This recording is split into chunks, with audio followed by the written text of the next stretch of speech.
आज जो है हम बिजनेस लॉ का एक टॉपिक रिवाइज करेंगे जो है contract of indemnity and guarantee. तो सबसे पहले इसमें हमें ये जानना जरूरी है कि कॉन्ट्रैक्ट ऑफ इंडेमनिटी को स्टार्ट करते हैं। कॉन्ट्रैक्ट ऑफ इंडेमनिटी होता क्या है, तो इसका मीनिंग करेंगे। सबसे पहले meaning of contract of indemnity.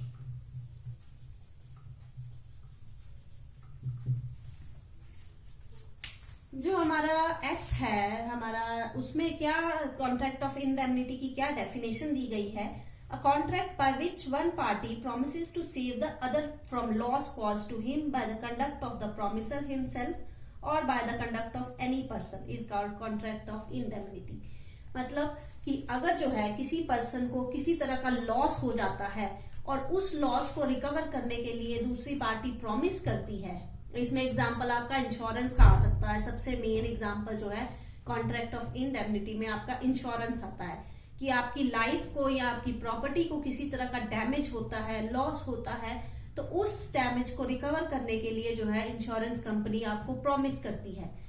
इसी कॉन्ट्रैक्ट को हम कॉन्ट्रैक्ट ऑफ इंडेमनिटी कहते हैं।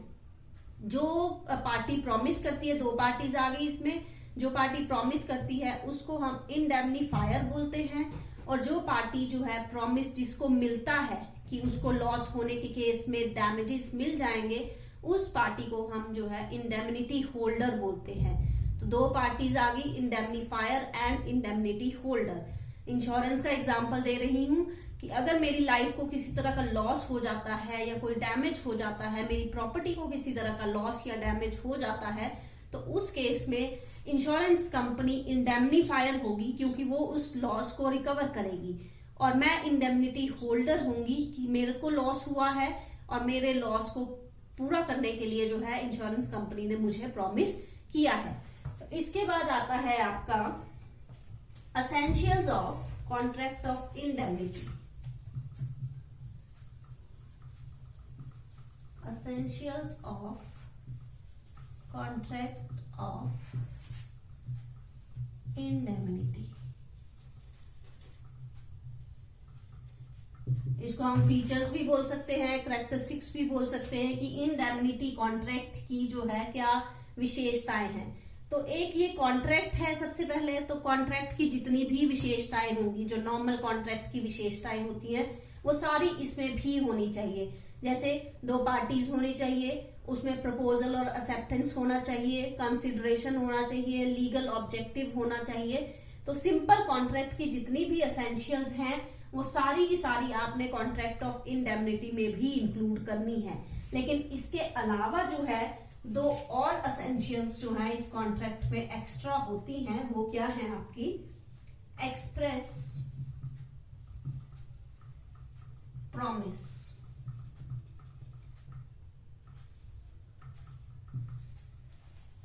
कि कॉन्ट्रैक्ट ऑफ इंडेमनिटी में प्रॉमिस का एक्सप्रेस्ड होना जरूरी है। मींस एक पार्टी इंडेमनीफायर के द्वारा एक्सप्रेस फॉर्म में प्रॉमिस किया जाना चाहिए।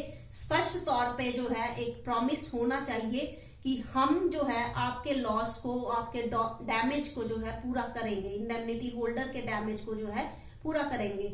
अगर एक्सप्रेस्ड प्रॉमिस नहीं है कॉन्ट्रैक्ट में तो वो कॉन्ट्रैक्ट ऑफ इंडेमनिटी नहीं कहलाएगा। और सेकंड एसेंशियल है आपका promise to protect.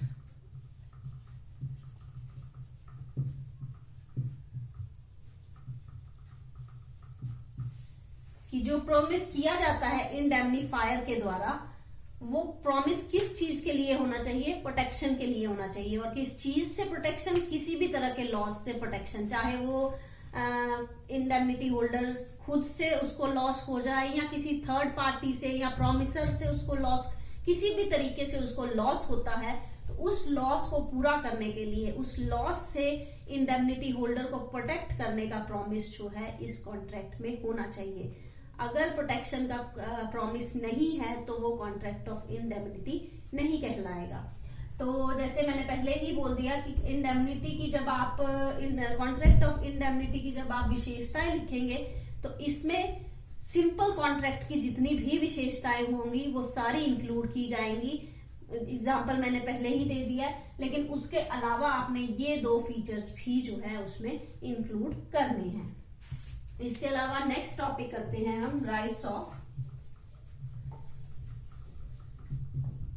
Indemnity holder.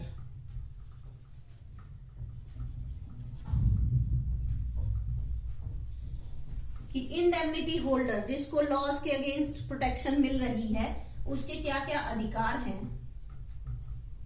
Insurance का ही केस क्या है, मैंने लाइफ इंश्योरेंस कराया है तो इंश्योरेंस कंपनी इंडेमनीफायर है और मैं इंडेमनिटी होल्डर हूं, तो मेरे क्या क्या अधिकार होंगे। फर्स्ट राइट आ गया डैमेजेस, कि इंडेमनिटी होल्डर को किसी भी तरह के डैमेजेस जो कि कॉन्ट्रैक्ट ऑफ इंडेमनिटी में इंक्लूडेड हैं उसकी वजह से डैमेजेस हुए हैं तो वो डैमेजेस जो है इंश्योरेंस कंपनी मुझे रिकवर करके देगी। मेरा एक्सीडेंट हो गया है, लाइफ का लॉस हो रहा है, तो उसके अगेंस्ट जो भी प्रॉमिस किया था इंश्योरेंस कंपनी ने वो सारे डैमेजेस जो है उसको पे करने पड़ेंगे। सेकेंड अधिकार जो आया आपका इंडेमनिटी होल्डर का, cost of litigation. Cost of litigation का मतलब है कि अगर अपने अधिकार पाने के लिए किसी तरह का केस लड़ना पड़ रहा है मुझे कोर्ट में, तो उस केस के लिए जितने भी खर्चे हो रहे हैं वो सारे जो है खर्चे जो है इंडेमनीफायर को जो है पे करने पड़ेंगे। इंडेमनीफायर सिर्फ एक्चुअल खर्चों के लिए ही, एक्चुअल डैमेजेस के लिए ही मुझे जो है रिस्पॉन्सिबल नहीं होगा, बल्कि उन एक्चुअल रिस्पॉन्सिबिलिटी को पूरा करने के लिए अगर मुझे केस लड़ना पड़ रहा है और केस में किसी तरह का खर्चा हो रहा है, लीगल फॉर्मेलिटीज के लिए खर्चा हो रहा है, तो वो सारे खर्चे भी इंडेमनीफायर जो है मुझे पे करेगा। मतलब वो डैमेजेस के अलावा उन खर्चों के लिए भी रिस्पॉन्सिबल माना जाएगा। और थर्ड राइट आ गया आपका सम पेड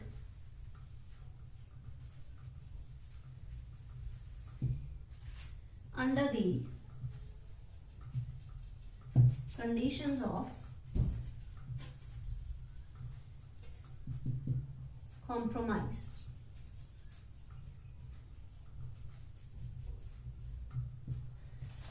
कि 2 पार्टीज हैं उनमें अगर कॉम्प्रोमाइज हो जाता है तो कॉम्प्रोमाइज के बदले में अगर कोई पैसा पे करना पड़ रहा है इंडेमनिटी होल्डर को तो वो पैसा भी वो इंडेमनीफायर से रिकवर कर सकता है।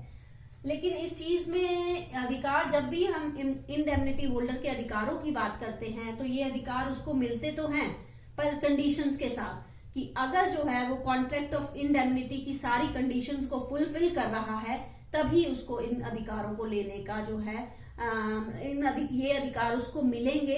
अदरवाइज अगर वो किसी भी कंडीशन को जो है तोड़ता है या पूरा नहीं करता है तो उस केस में इंडेमनिटी फायर की जो है सारी रिस्पॉन्सिबिलिटीज खत्म हो जाएगी। खत्म होने का मतलब है वो किसी तरह के डैमेजेस या लिटिगेशन की कॉस्ट या कॉम्प्रोमाइज के लिए पे किया गया पैसा जो है इंडेमनीफायर का द्वारा जो है नहीं पे किया जाएगा। इंडेमनिटी होल्डर के जो राइट्स होंगे वो वहां पे खत्म हो जाएंगे। ये था आपका कॉन्ट्रैक्ट ऑफ इंडेमनिटी के अंडर जो है उसके एसेंशियल्स क्या है, राइट्स क्या है। इस टॉपिक को आज आप रिवाइज कर लीजिए। अगर इसमें किसी तरह की आपको प्रॉब्लम आ रही है तो कमेंट सेक्शन में उसको लिख दीजिए, मैं उसको फिर से जो है रिपीट करवा दूंगी या उसको फिर से क्लियर करवा दूंगी। कल हम फिर से नेक्स्ट टॉपिक जो है इसका आगे करेंगे। Thank you.